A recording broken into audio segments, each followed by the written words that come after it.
El tema literario, los personajes, decisiones y acciones. Proceso de elaboración de la reseña y el comentario crítico. Buen día, jóvenes. Antes de entrar al tema, quiero pedirles un favor. Cierren los ojos y piensen en la última vez que leyeron un cuento, vieron una película o una serie en la que un personaje tomó una decisión que los hizo decir en voz baja: no, no hagas eso. Esa sensación de querer meterse dentro de la historia para cambiar el rumbo es precisamente el corazón del tema del día de hoy. Vamos a hablar de los personajes literarios, sus decisiones y las consecuencias de sus acciones. Vamos a aprender a analizarlos, a juzgarlos con criterio y a partir de ese análisis a elaborar una reseña y un comentario crítico. Les traigo un dato que quizás los sorprenda. Investigaciones en el campo de la neurociencia han demostrado que leer ficción activa las mismas zonas del cerebro que usamos cuando vivimos una situación real. Es decir, cuando ustedes leen sobre un personaje que sufre, que duda, que decide, su cerebro lo experimenta como si les estuviera pasando a ustedes. Leer literatura, jóvenes, es un entrenamiento silencioso para la vida. Por eso, quienes leen suelen desarrollar más empatía, mejor capacidad de decisión y un pensamiento más crítico.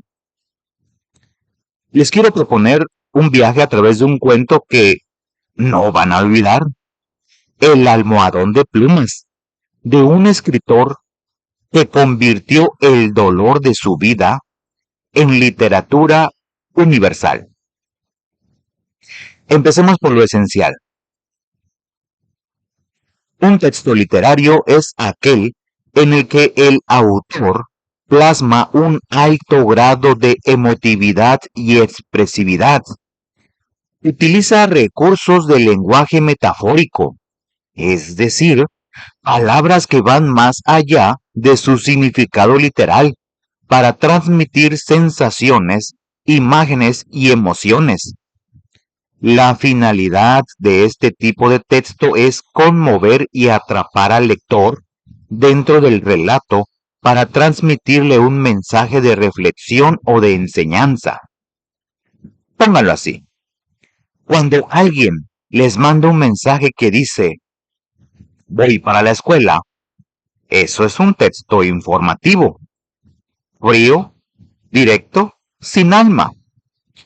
Pero si su abuelita les cuenta una historia que escuchó de niña, con voz bajita, pausas dramáticas y palabras cuidadosamente escogidas, eso es literatura. ¿Notan la diferencia? Una les informa, la otra los transporta. Dentro de los textos literarios, los personajes son el motor de todo. Alrededor de ellos gira la trama, ya sea en un drama, en un cuento o en una novela. Al momento de leer identificamos sus elementos y al analizarlos podemos visualizar algunas decisiones y acciones polémicas de esos personajes. Como lectores podemos coincidir o no con ellos. Podemos aceptar su forma de actuar o podemos cuestionar los motivos de sus decisiones y el desenlace de la historia, que muchas veces se vuelve trágico e inesperado. ¿Alguna vez se han peleado con un amigo discutiendo si tal personaje de una serie o una película era bueno o malo? Eso, jóvenes, ya es análisis literario. Solo falta ponerle método. Una nota. Los personajes literarios se pueden clasificar de varias maneras. Por su importancia, son principales, secundarios o incidentales. Por su evolución, son dinámicos, cuando cambian a lo largo del relato, o estáticos, cuando permanecen iguales. Y por su profundidad, son redondos, cuando tienen complejidad psicológica, o planos, cuando están definidos por uno o dos rasgos. Conocer estos tipos les va a permitir hacer análisis mucho más precisos. Cuando ustedes realizan una reseña o un comentario crítico de un texto literario, deben hacer tres cosas fundamentales. Primero, analizar los tipos de personajes que aparecen. Segundo, evaluar y juzgar sus acciones preguntándose si fueron correctas, egoístas, valientes, cobardes o justificadas. Y tercero, visualizar cómo esas acciones repercuten e impactan en el desenlace de la historia. Ahora bien, ¿cuál es la diferencia entre una reseña y un comentario crítico? Se los explico con una comparación que seguro entienden. Una reseña es como cuando un amigo les recomienda una película, les cuenta de qué trata, quién actúa, qué les gustó y qué no, pero sin echarles a perder el final. Un comentario crítico, en cambio, es como la plática que tienen después de ver la película. Ya pueden discutir el desenlace, interpretar símbolos, debatir si el personaje hizo bien o mal y por qué. ¿Se dan cuenta? La reseña invita a leer, el comentario crítico invita a pensar. Una es una puerta de entrada, la otra es conversación profunda. Una nota importante. Toda reseña bien elaborada debe incluir al menos 4 elementos básicos: los datos generales de la obra y del autor, un resumen breve que no revele el final, un análisis valorativo del contenido y una opinión personal fundamentada. El comentario crítico añade un quinto elemento muy importante: la interpretación profunda del mensaje y su relación con el contexto en que fue escrito. Antes de entrar al cuento, es importante que conozcan al hombre detrás de la historia, porque su vida explica mucho de la obra. Horacio Silvestre Quiroga Forteza nació en Salto, Uruguay, el 31 de diciembre de 1878 y murió en Buenos Aires, Argentina, el 19 de febrero de 1937.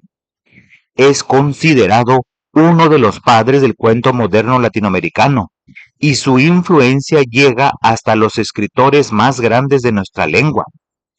Aquí viene la parte que los va a impactar. La vida de Quiroga estuvo rodeada de tragedias casi inimaginables. Cuando él tenía apenas 2 meses de nacido, a su padre se le disparó accidentalmente una escopeta y murió en el acto. Años después, su padrastro, enfermo y deprimido, se suicidó con una escopeta frente a él, cuando Horacio tenía 18 años.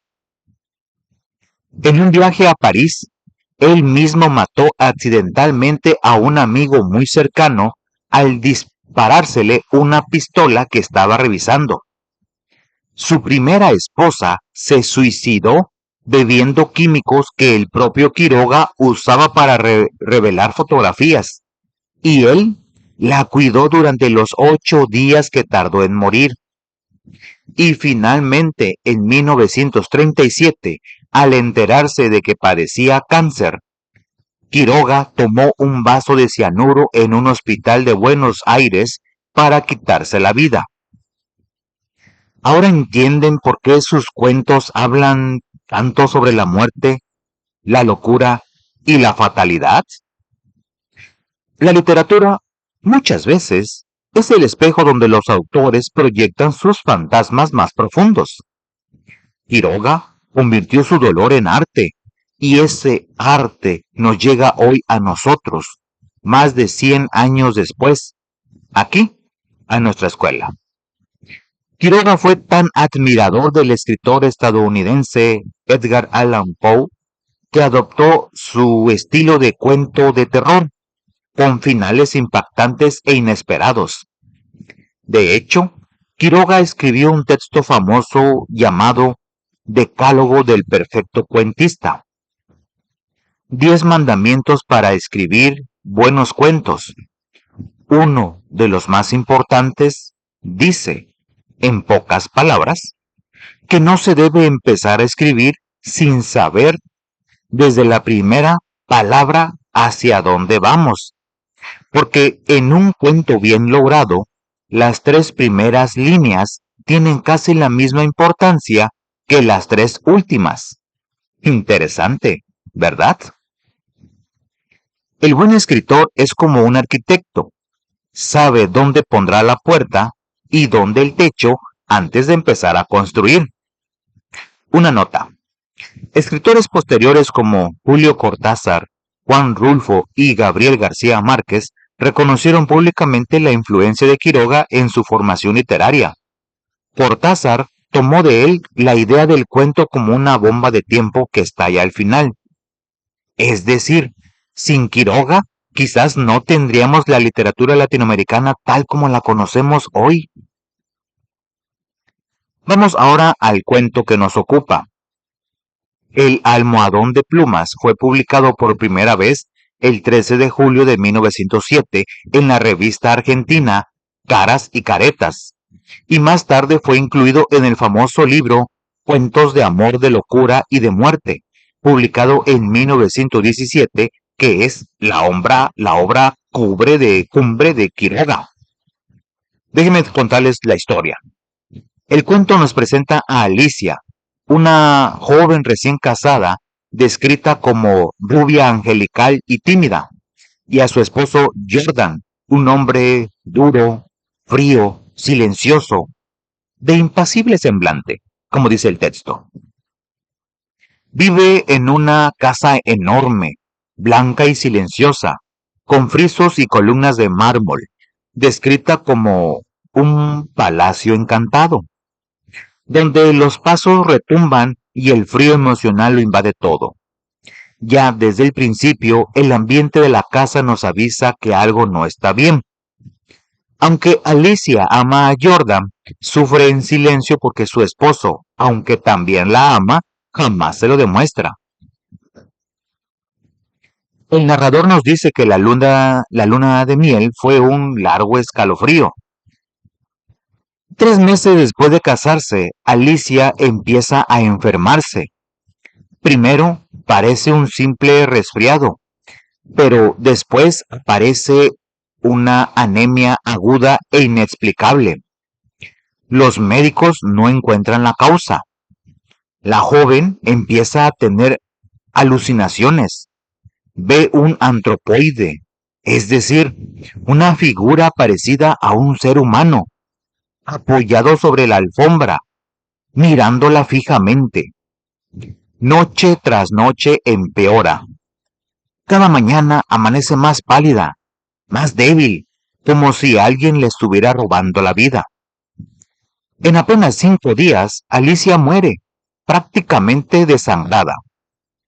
Y aquí viene el momento del horror, que no les voy a poder explicar sin que sientan un escalofrío. Cuando la sirvienta va a deshacer la cama, ya vacía, descubre manchas de sangre en el almohadón. Al levantarlo, nota que pesa demasiado. Jordan lo lleva a la mesa del comedor, lo corta con un cuchillo y entonces aparece la verdad. Dentro del almohadón vivía un parásito monstruoso, una especie de ácaro gigante, hinchado de sangre, con patas velludas que noche tras noche había aplicado su trompa a las sienes de Alicia para succionarle la vida mientras dormía. ¿Se imaginan esa escena?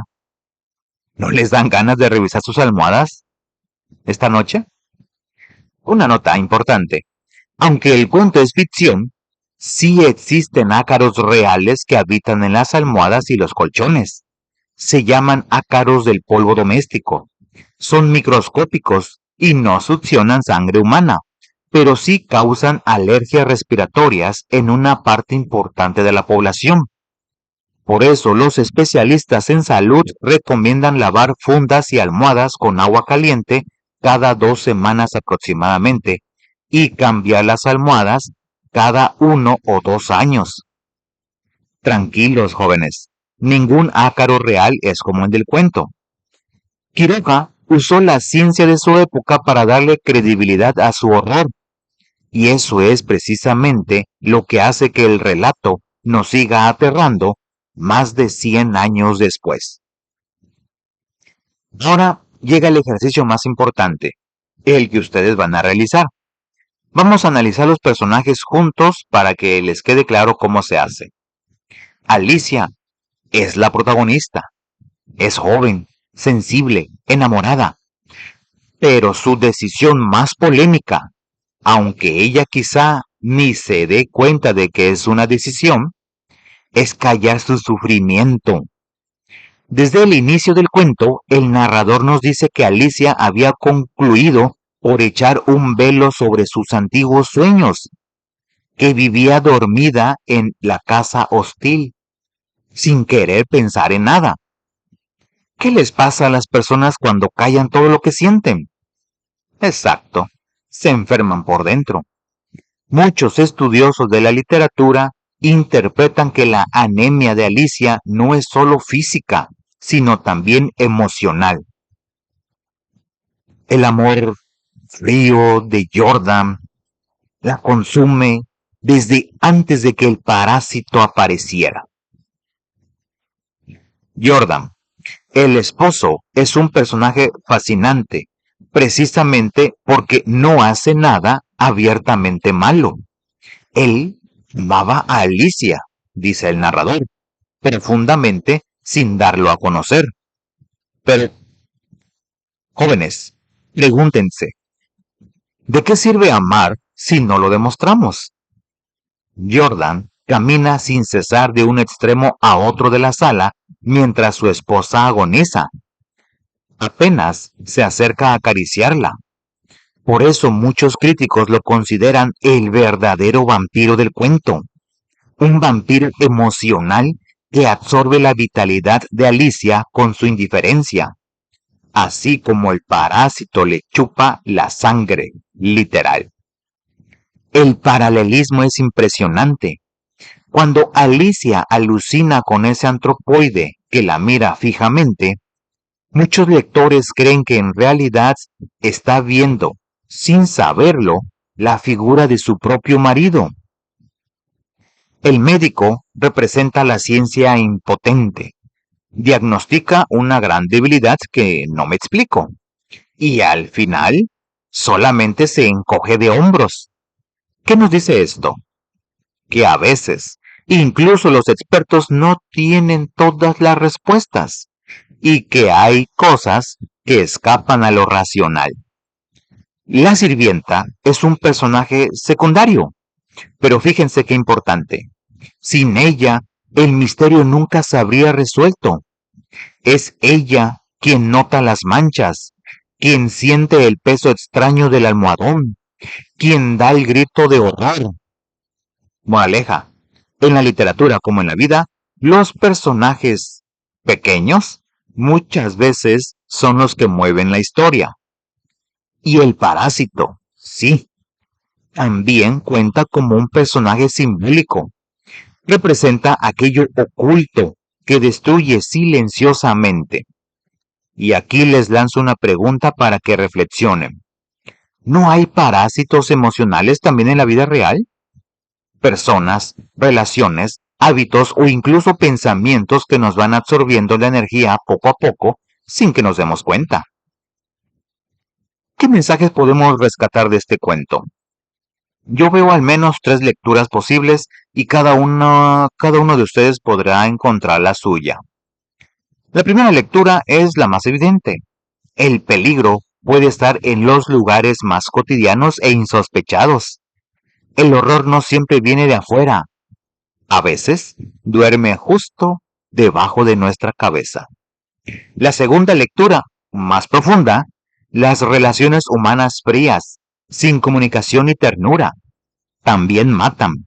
Alicia no murió solo por el parásito, murió por la soledad, por no haber sido escuchada, por haber callado durante meses. El amor silencioso, jóvenes, no es amor completo. El amor se dice, se demuestra, se acompaña.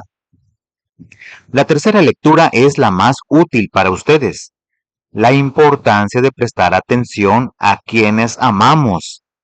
Jordan vio adelgazar a su esposa, la vio alucinar, la vio morir y nunca supo realmente acompañarla.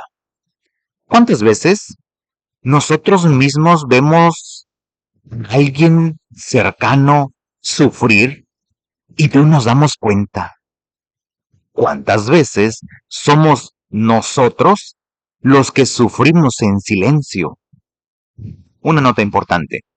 El cuento también ofrece una lectura desde la perspectiva de género. Estudios académicos actuales señalan que el almohadón de plumas refleja con precisión la situación de la mujer a principios del siglo XX. Una esposa aislada, sometida, silenciada dentro del hogar. Aunque han pasado más de 100 años, las conversaciones sobre comunicación sana en pareja, respeto mutuo y equidad siguen siendo temas fundamentales en la actualidad. Escuchar y acompañar a quien está a nuestro lado sigue siendo, todavía hoy, una de las formas más importantes de cuidado. Después de todo lo que hemos visto, llega el momento de poner manos a la obra. Primero, van a leer con calma el cuento El gato negro de Edgar Allan Poe, que encontrarán en el anexo de lecturas de su guía didáctica. Recuerden que Poe fue el gran maestro que inspiró a Quiroga, así que van a notar muchas similitudes en el estilo. La atmósfera opresiva, el narrador inquietante, el final que los va a dejar fríos. Una vez concluida la lectura, deben hacer 3 cosas. Anotar en una lista a los personajes y juzgar sus acciones, pensando si fueron justas o injustas, si las habrían tomado ustedes, qué los motivó a decidir así. Escribir su opinión personal sobre el actuar de esos personajes, defendiendo su punto de vista con argumentos. Y finalmente, rescatar el mensaje del cuento. ¿Qué les dejó? ¿Qué aprendieron? ¿Qué reflexión les provocó? Al terminar, vamos a comentarlo juntos, en grupo. Quiero escuchar sus opiniones, quiero que se atrevan a disentir, quiero que debatan con respeto. Eso es lo que convierte a un lector común en un lector crítico. Una nota importante. Como modelo para que vean cómo se estructura una buena reseña, pueden apoyarse en el ejemplo del libro El emperador de todos los males, una biografía del cáncer, del médico y escritor Siddhartha Mukherjee.